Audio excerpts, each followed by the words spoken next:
Inadaiwa ya kwamba kuna watu binafsi ambao waliweza kukabidhiwa umiliki wa ardhi ambayo kidestoria inafahamika kuwa ni ardhi ambayo ni ya msikiti wa Kongo.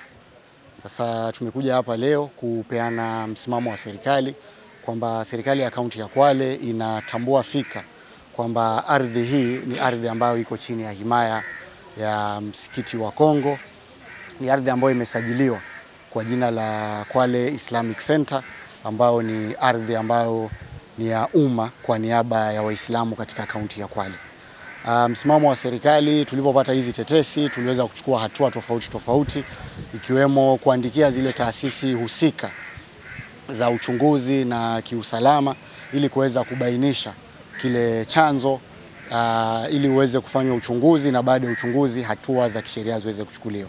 Kama serikali tuliweza kuandikia Tume ya Kitaifa ya Ardhi tukiweza kuhoji ule mfumo ambao waliweza kuutumia kuweza kutoa ardhi hii kutoka kwa umiliki wa jamii kuipeleka kwa umiliki wa kibinafsi. Vile vile pia tuliandikia Tume ya Kupambana na Ufisadi, Ethics and Anti-Corruption Commission, ili pia nao waweze kufanya uchunguzi zaidi ili wale ambao watapatikana kwamba walihusika katika kukiuka sheria katika hii transaction ili nao waweze kuchukuliwa hatua. Na vile vile pia tukaweza kuandikia tume ya uchunguzi wa jinai, ile Directorate of Criminal Investigation, ili pia na wao waweze kufanya uchunguzi. Tunavyozungumza ni kwamba swala hili liko chini ya uchunguzi wakati tunaendelea na hii mchakato. Zile taasisi tulizozitaja zinaendelea na uchunguzi na tunatarajia hivi karibuni waweze kutupatia majibu ili tuweze kujua ni hatua gani za kisheria ambazo tutaweza kuchukua baada ya kupata yale majibu ya ule uchunguzi ambao unaendelea. Asante. Kwa sasa kama nilivyoeleza, the matter is subject to an active investigation.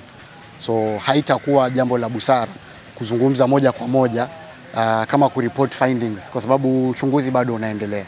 Lakini hisia ni kwamba ile njia ambayo ilitumika kama serikali hatukuifahamu, na ndio maana tukaweza kupiga taarifa kwa zile taasisi zinazohusika ili wafanye uchunguzi, na ule uchunguzi wao ndio utatupatia jawabu mwafaka.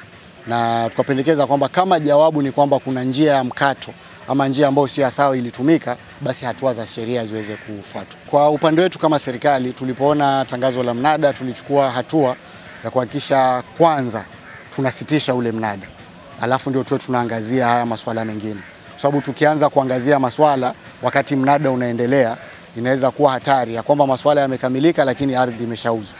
Kwa kama serikali tuliweza kuweka caveat kwenye hii ardhi ili kusifanyike swala lolote ikiwemo kuuza ama kuitransfer hii ardhi kwa mikono ya mtu mwingine mpaka ule uchunguzi unaofanywa uweze kukamilika.